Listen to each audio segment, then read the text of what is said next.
Stop draining your entire life savings just to cover your closing costs, when there is a way to make the lender pay them for you.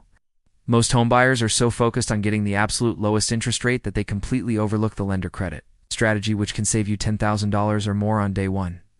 If you are short on cash but have a solid income, you can choose a slightly higher interest rate in exchange for a massive credit from the bank that wipes out your title fees, appraisal, and taxes.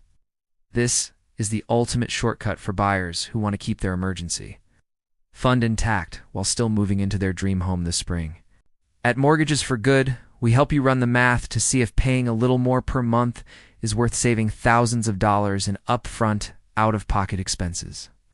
In a market where every penny counts, utilizing a lender credit can be the difference between buying a house now or waiting another 2 years to save up enough cash. You can even combine this with a seller concession to potentially walk away from the closing table with your initial earnest money deposit back in your pocket. Subscribe to Mortgages for Good to learn the advanced financing hacks that the big banks rarely talk about with first-time buyers.